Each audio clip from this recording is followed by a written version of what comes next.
yun, sa mga nagsisimula pa lang mag-vlog, may tuturo ko sa inyo na pang basic lang. Mga gamit sa pag-vlog. Yung cellphone lang, gamit ng cellphone, helmet, syempre dapat may motor ka. Hindi nyo lang magbibigay maglalabas ako ng tutorial. So,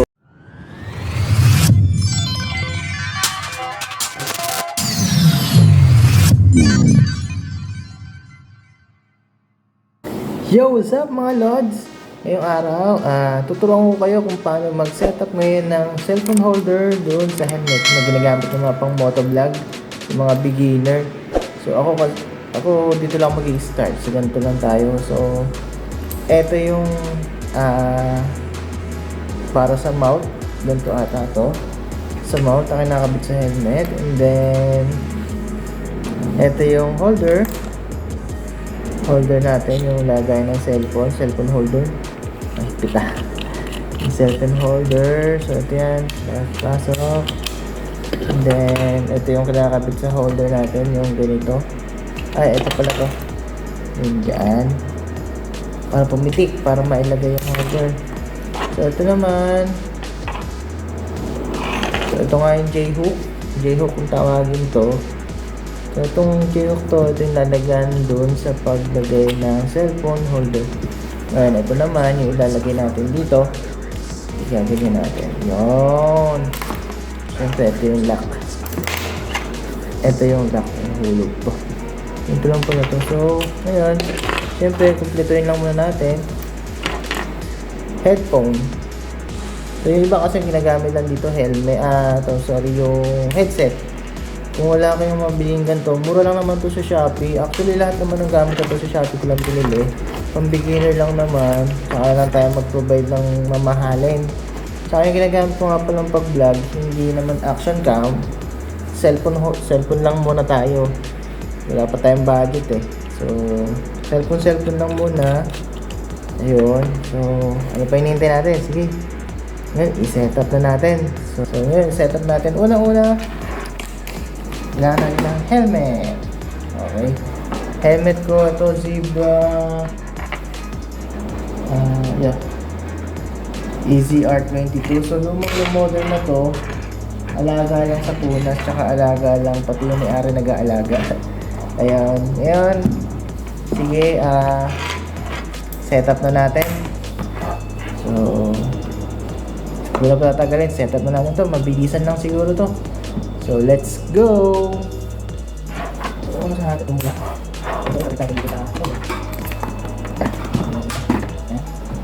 ito kasi, siyempre natin may ganitong ginagawa ng ganito. So, ito kasi natatagal yung span. Ito kasi natatagal yung iba. Yan, so kung tatatagal. Ito naman, yung lalagay. Design natin natin sa bola. Lalagay lang natin. Design natin. Yan. So, kailangan siguro may dito parang hindi makalimutan ng huli. Kaya tapos ang pag-design ng ganito ay hindi mahuli. So, ito na. Ito na natin ito. Saka natin set up. Meron kami dito. Ano natin? Kailangan na kailangan. Kailangan natin sa akin. Saan mo mag-isipan?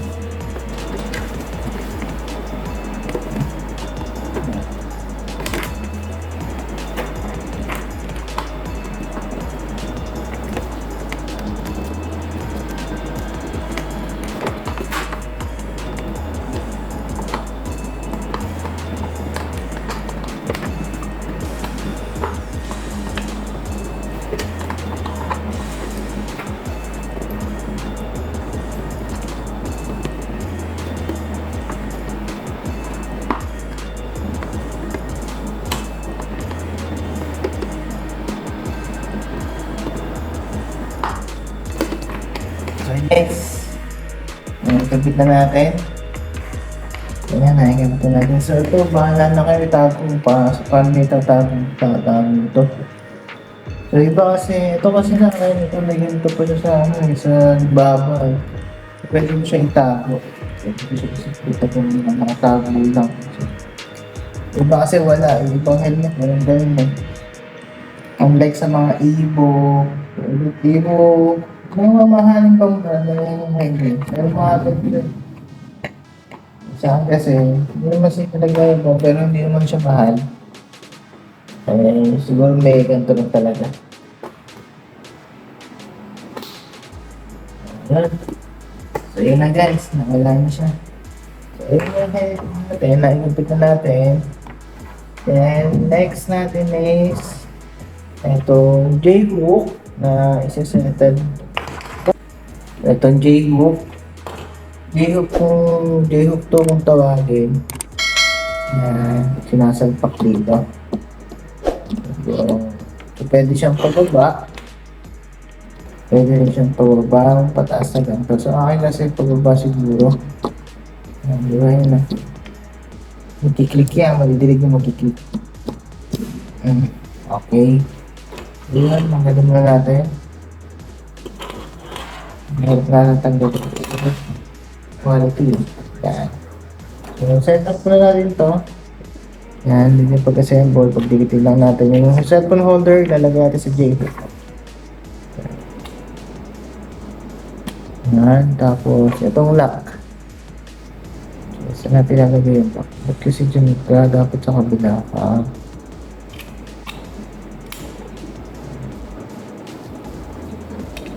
Okay, ito na. Mabilis lang naman siyang gawin. Mabilis lang siya yung setup. Yan. Mamaya nyo na siyang higpitan. Kasi...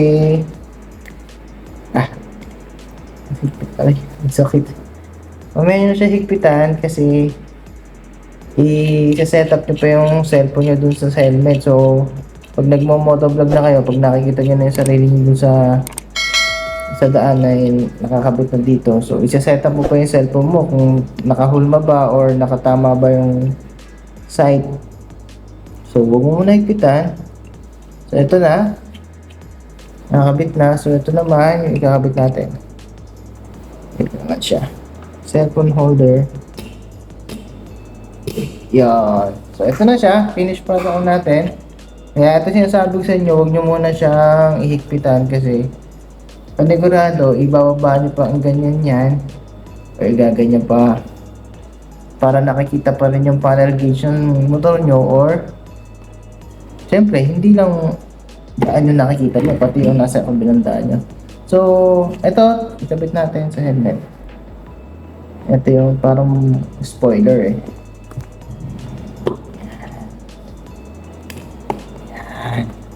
And then, ito naman, yung microphone pala, microphone. Ito yung microphone.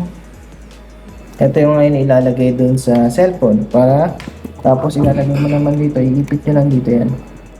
Kaya na bahalang maglagay kung saan yung gusto ilagay. Pero dapat dun sa hindi natatakpan yung bibig nyo, dapat malapit sa bibig nyo para habang nagsasalita kayo, dinig na yung dinig dun sa record nyo. Dinig na dinig din sa cellphone. So, yun. Mamaya-maya, gagayahin natin, lalagay natin, then susubukan natin ngayon sa daan. Kung ayos ba o hindi. So, in the meantime, ito, set up muna natin to. Yung headphone, yung microphone dito sa headset. Okay, so set up daw guys. Sabit lang. Wala pa akong kabig, ihasag din ito, hindi siya So, ayan guys, ito na, buo na siya. So, papakita ko lang sa inyo kung ano yung itsura niya pagka malapitan. So, ganyan na siya. Ayan. So, ito, yung holder na to, dito siya magkakabit ng cellphone. Yung adjustment naman yan. Ayan. So, cellphone, ayan. So, pagka nakatagilid siya, ganito siya. Ayan. Okay, ngayon, ito try naman natin pag nakakabit na yung cellphone, tapos habang nasa motor na tayo nagbi-video. So, ano pa nangyayin natin? So, let's go! Ito yung gamit natin, yung cellphone mount, nakalagay sa helmet. Nabibili naman to sa Shopee, sa Lazada, mura lang naman. Kung beginner lang to, so kahit wala pa kayong dashcam o yung ginagamit ng mga professional, so pwede na to pang beginner. Try and test it naman, so sulit naman din.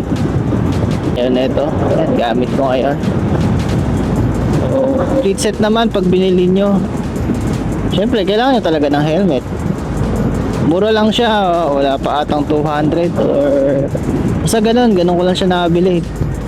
Tapos pagka kumikita na kayo, siguro tsaka na lang kayo mag-provide ng action cam. Pero for the meantime, siguro ito muna, cellphone muna kayo. Ayan, nakita nyo naman, okay naman, active naman. So, wala namang palya. Pero suggest ko lang siguro pagka cellphone ang ginamit nyo, pagka naka-video na kayo, siguro limit siguro sa 30 minutes and 30 minutes. O bago pa lang siguro mag 30 minutes, stop nyo na yung video kasi alam ko biglang namamatay yung cellphone pagka lumagpas na ng 30 minutes eh. So nagtry kasi ako dati, hindi maabot ng 30 minutes, siguro mga 20 minutes lang. Wala na, tumitigil na yung video, so hindi siya nasi-save. Malay nyo, meron kayong magandang senaryo, kaya na-videohan na may magandang nangyari or ano man nangyari, hindi na nakuha na sa video pero hindi nyo na-save, so sayang. So yun lang, siguro bago mag 30 minutes o siguro mga 20 minutes lang uli, video na lang uli kayo. So, ayun nga po, kung bago lang kayo sa video na to, papasalamat ako. Then, isang hiling lang, pwede naman po kayong mag-subscribe. Makikita nyo naman po yung subscribe button dyan sa may gilid. Pa-subscribe naman po and then pa-hit na rin po ng notification bell para sa mga bagong video na nating update. So, yun lang po. Sana makatulong po sa inyo sa mga inspiring na motovlog dyan. Keep watching. So, good luck and let's go!